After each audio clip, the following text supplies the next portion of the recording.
Hey everyone, this is Chess Coach Aaron. How you doing? Good to be working with you. And every week I'm doing basically 5 positions. Many times they're hard puzzles, many times they have a theme. This week I'm going to do the 5 positions with unnecessary checks. Well, what is an unnecessary check? Good question. As we start to get better at chess, and we have coaches and other chess players, and we recognize stuff, we're told a lot that look for checks. It's a forcing move. Why not? It's the most forcing move in chess, usually. You make a check, and they have to respond to it. Gotta save their king. So, we look for checks as beginners, and as we get better, we have to start recognizing when don't we check? When is it unnecessary? When is it even bad? So, these 5 positions will help us get better at recognizing unnecessary checks. Checks are a resource, a forcing move, but you want to use them at the right time or sometimes not at all. You don't want to help your opponent. All right, let's get to these positions. All right, we're going to work on our first position, but the first 2 of our positions out of the 5 are actually going to be just very basic. We just want to start recognizing when you should or shouldn't do checks. All right, here's an actual game. The beginning of it anyway, e4, e6, this is the French, d4, d5, this is the French. White has many different ways of playing here. And this particular beginning of the game, White decides to do what they call the exchange, which is capture on d5. They have to do something with their pawn, it's being threatened, and here they decide to trade it away.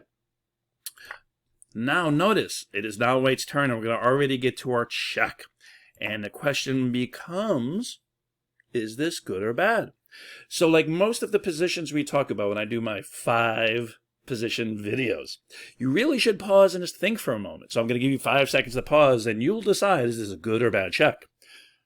5, 4, 3, 2, 1. Okay, well, White definitely wants to, in this position after the exchange, start developing their kingside pieces, for sure. And because of this exchange, Black's bishop is now happy and going to come out to play. It's not blocked by its own pawn.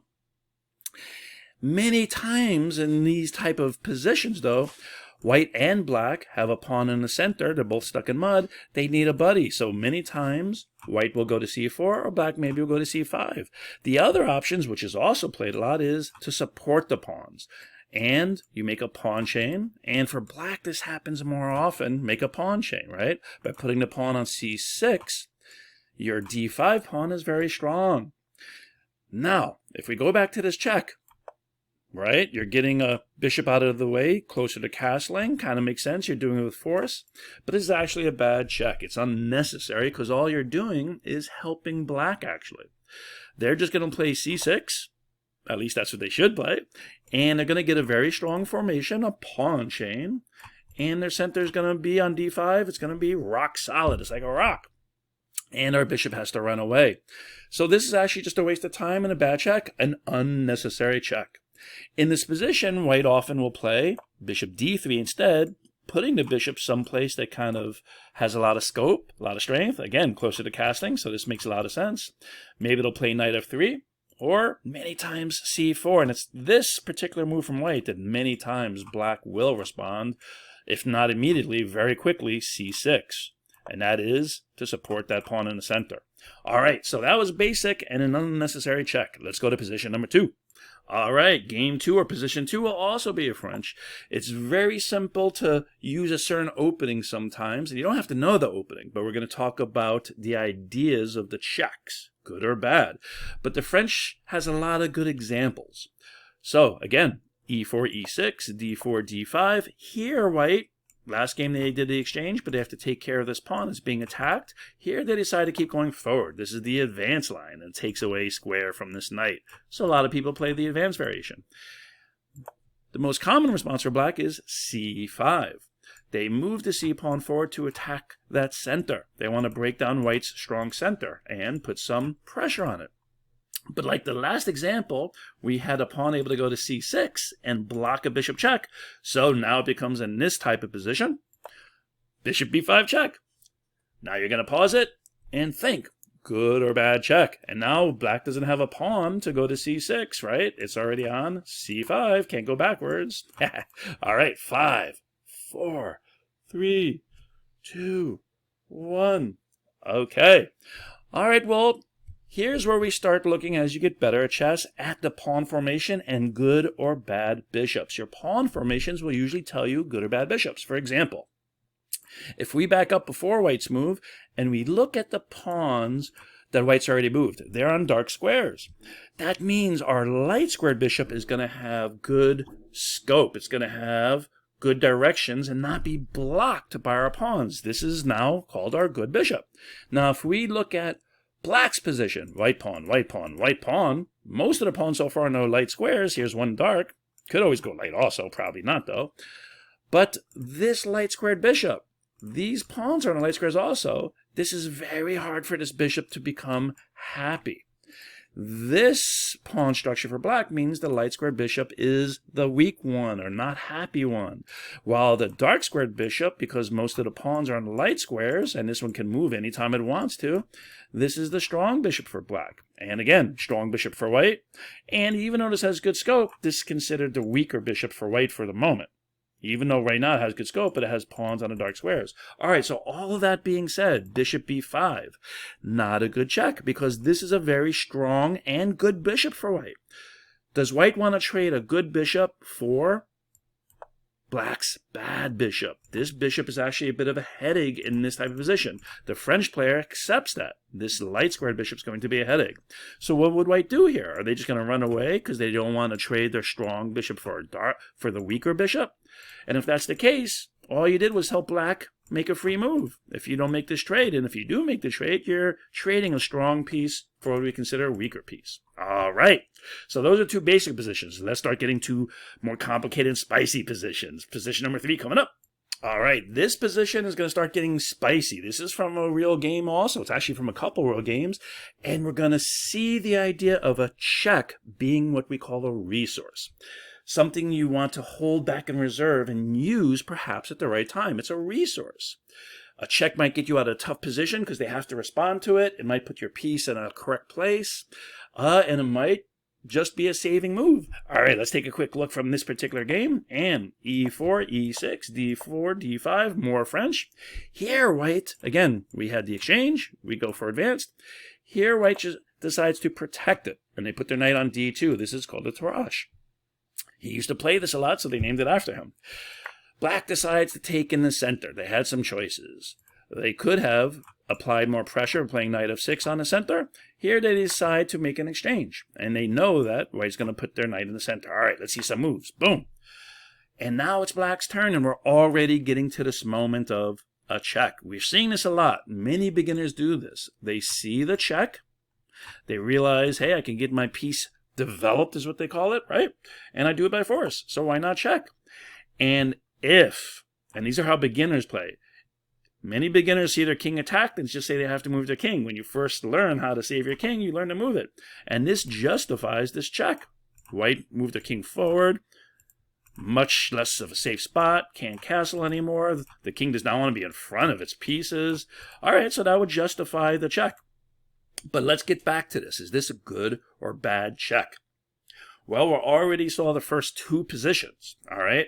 And we already know this is not a good check because especially all white has to do is just block and attack. It's basically a free move. And all you're doing is helping white's position get stronger. There's not even a knight on b1 that would be upset by c3 having a pawn because this knight's already over here. So this knight doesn't even care about this c3 spot being occupied by the pawn. So let's continue this, and this will be the key position. We'll come back to it. Let's continue what happened in this game. Well, they got to save their bishop. They backed up, developed the piece. We can castle, develop the piece. Notice they want to put their knight on f6, but they want to keep protecting it. Okay. Now white decides to play a little spicy, and this is an actual line against the French. I don't know if I would play it, but it's very spicy. And this knight is protected on g5 by a couple pieces, so this battery will not win anything, and this knight targets perhaps some sensitive spots. This bishop doesn't protect. This is only protected by the king. This queen doesn't have anywhere to move, which is a key part of this idea. All right, black played knight g to f6. And this is actually perhaps a question mark, a big mistake. So now white goes ahead with their plan. Knight takes f7, king takes f7, knight g5 check. Very important, because we're going to get this e6 pawn. And notice, if this king goes to e8, well, we would win the queen. If this king goes to f8, well, this is a check. We win the queen. So the only true move here for black, in order to save the queen, is king g8. Okay, but we're still going to take the d6 pawn and attack the queen. Where does the queen go? Well, if it runs to f8, that knight covers it. So there's really only one safe spot. And they go to e8. And oh, we have this fork. Excellent. Boom. And now at this point, we have sacrificed a knight, but we've got quite a few pawns for it, right? 3, 6, 7 pawns for white, 2, 4 for black. So we actually got 3 pawns for the knight. And guess what? We're getting a rook in exchange also. So this is a very promising, fun position for white. We have some ideas here to perhaps even attack. And white does very well in this position. All right, probably winning position. But now let's back up. And we talked about bishop b4 check. This is a resource. This check is so useful at the right time. But what would be the right time? Now, you don't always know when the right time is. But if you're going to give a check early, you're wasting the resource. Once they play c3, right, there's no longer bishop b4 check. After you run to e7, you'll never be able to go to bishop b4 check unless they move this pawn again. And they don't have to move this pawn. So you've kind of wasted the resource. But now let's go down a different line. Instead of the check, we go straight to e7. Notice here, went bishop b4, they blocked, and now we ran to e7. What would happen if we just go straight to if we go straight to e7 and we don't do the check? We don't waste this resource. Good question. Let's see what happens. All right, same exact moves from before, except there was no check. So develop the piece, the knight to f3. Knight moves to d7. All right, they're trying to do their tricky move, play a little spicy, and this knight is protected for the moment. All right, they play knight g to f6, just like last game, but now, before it might have been a mistake, now it's a tricky good move. Knight takes f7, king takes f7, knight g5 check, doing the same idea, right? Getting that pawn on e6 and perhaps attacking the queen. How does black deal with this? Why is the position different? Well, the position is different simply because we didn't waste this resource, this beautiful bishop b4 check. And guess what? Let's see what happens now when we do bishop b4 check. It is double discovered checkmate. This king can't run anywhere. 2 different pieces are giving a check. There's no way to block both of these, like a laser beam queen, laser beam bishop, and the king is checkmated. Simply because we didn't waste this bishop b4 check. Let's take one quick look, and here. Knight c7, bishop b4 checkmate, versus knight c7, we capture, and this has been wasted. Because we're attacking the queen, there is no place for this bishop to run and give a discovered check that would actually win, because now you would just take the queen, remove the check. And if this queen runs away, again, there's no attack on the king, and we're just going to take the rook. So notice, boom, resource, check. Or resource gone, no check. I love that particular game. It really shows the resource of a check. All right, let's get to this couple other positions. Position number 4 coming up. All right, let's get to position in game number 4. And e4. This time they don't play the French, they play the Caro-Kann. But it's kind of the same idea to a certain degree. Small pawn move for the French supports d5, large pawn move. Same thing for Caro-Kann. Small pawn move supports large pawn move. All right, so d4, d5, and f3. Now, do we normally want to play f3? Well, as you get better at chess, you'll learn when to move your f-pawns early, right? The f2 and f7 pawns are only protected by the kings early on, and if we move them, it actually makes it very windy. So this is already windy, as I like to say. It's easy to give a check to that king. And I like the advice I give to most of my students, beginner students, is don't move your f-pawn until you know your king is safe, and that usually means castling. But this is an actual variation against the Caro-Kann. It's called the fantasy variation. A player, one of my favorite players, named Tartakower, fantastic player. He has his name attached to a lot of chess openings. He used to play this a lot too. He used to love the fantasy line against the Caro-Kann, like hundreds of years ago, like in the 1910s, 1920s. He played it so much that for a while, more people said that this was the Tartakower variation against the Caro-Kann. But this is called the fantasy variation. All right, capture. And notice part of the idea is to get this really strong pawn center for white. Black plays an excellent idea.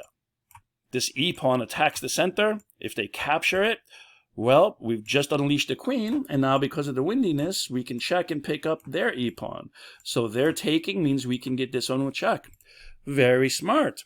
And does white have to take it? No, they want to cover their windiness. All right. And black was able to break up that pawn duo of whites. Very smart. Here, white decides, for the moment, give up that pawn, accelerate the development. They can castle, they can get the rook, they have a knight, perhaps. They can really pile on this f-pawn. If they try to block with the knight on f6, well, they can try to chase it away by moving this pawn forward. It's not stuck in mud, right? And finally, they can play c3, attacking their pawn, but really this gives the queen some more possibilities of putting pressure. Very similar to the Danish Gambit idea, where you get the queen on b3 and create this battery. So white actually does not even want to try to get this pawn back right away, but accelerate the development. So this is a very spicy position. Black needs to be careful. But they do have our interesting check again. Notice none of the tall pieces are developed.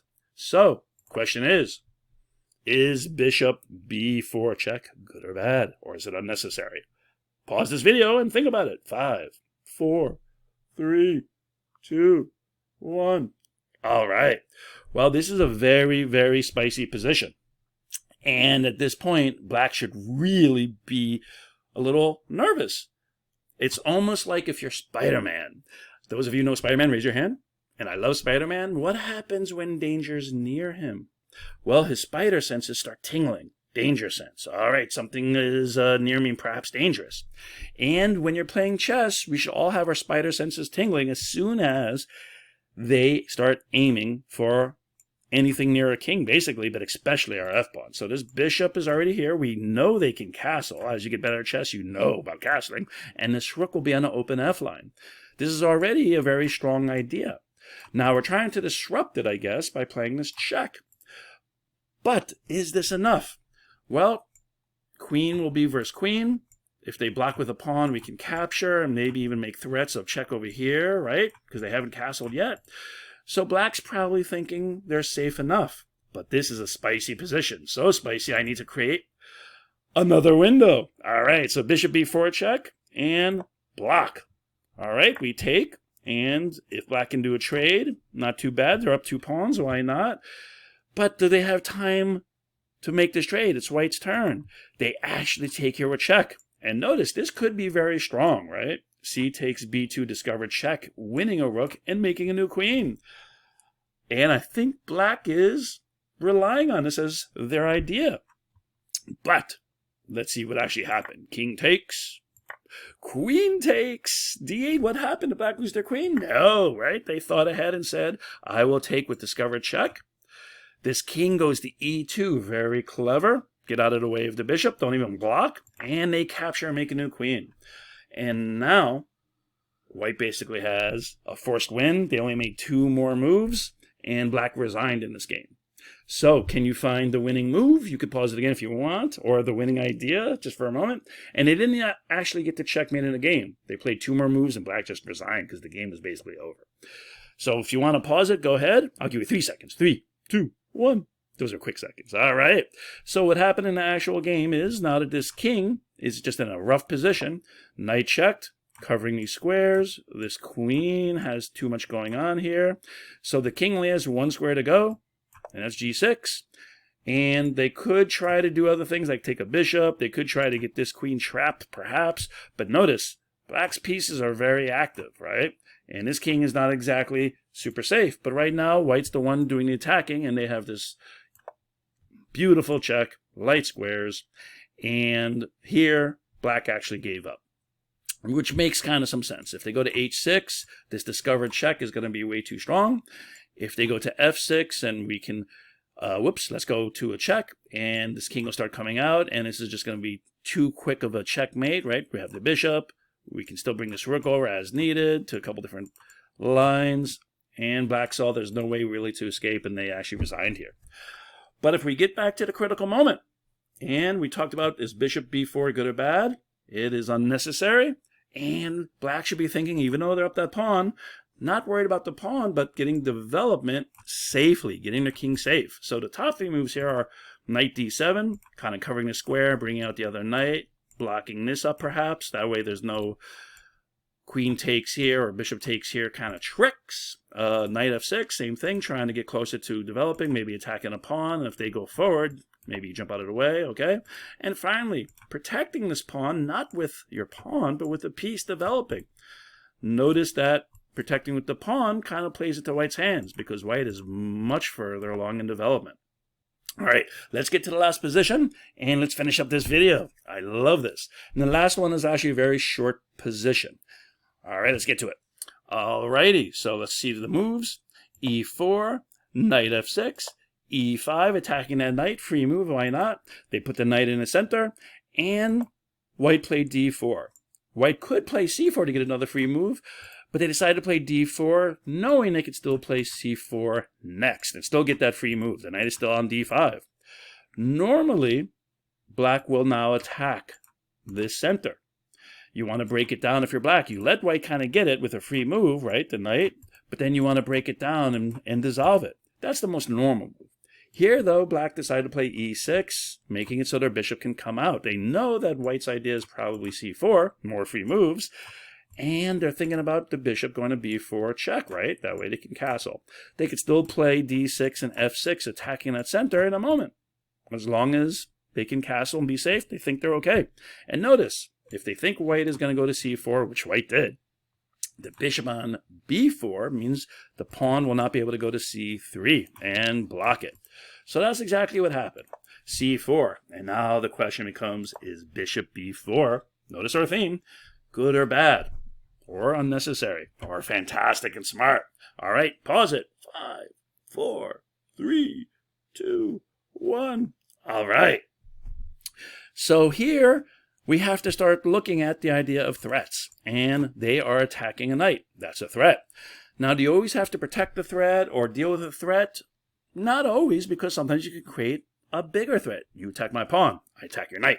You attack my knight, I attack your queen. You can make a bigger threat, or maybe even an equal threat. You take a knight, I take a knight. You take a pawn, I take a pawn. Here, black says, I'm not worried about the threat of my knight because I make a bigger threat. And that is simply, bishop is checking. And I think further, when white blocks, and they have several different ways of blocking, right? When white blocks, well, we're just going to be able to take again with the check, right? Keep on checking, and then we save our knight. And because we've moved the bishop, we're able to castle. Very nice. But here's what good players think. They think of forcing moves and non-forcing moves. For example, is bishop to d2 or knight blocking on c3 or d2, is this forced? Is this actually forced? And the winning move for white is actually king e2. What a surprise or shock this would be. Now we're threatening the knight, and this bishop is in a very awkward place. Where can this knight actually go? Well, it doesn't have a lot of choices, right? It does have some that are safe. And when I say it doesn't have a lot of choices, I mean safe choices. Not safe. Not safe. Not safe. Not safe. Not a lot of safe choices. Can't go. Can't go. All right, so we could go to b6 or e7. If we go to e7, we're actually cutting off the escape route here. This bishop cannot capture anything, trade itself away. So a3. Bishop runs away, and we have what we call a little Noah's Ark trapping the bishop. So this could happen. This happens very much in the Ruy Lopez ideas, that opening. But here, one more time, if the knight goes to e7, the bishop gets trapped. But what about b6? All right, so if the knight goes to, let's do the king move up, and the knight goes to b6, very good. Well, now we can attack the knight, and again, cut off the bishop's retreat. Knight runs back, and again, look what happens. The bishop gets trapped. All right, so in this position, probably they need to do something else, like simply knight goes back. If they really want to make it cramped and hard to castle, knight could go to e7. They just don't have time for this check. Now notice, is this an easy move to think of? Losing castling and getting your king out of the way. It's not, but as you get better at chess, you're going to take your time and look for forcing moves, right? This was check, forcing move, got to save the king, but these blocking moves were not forcing. And now this is a very awkward position, so definitely unnecessary checks. All right, this was 5 fun positions. I hope you learned a little something about when to check and not check. This is Coach Aaron, and have a great week, guys. Peace.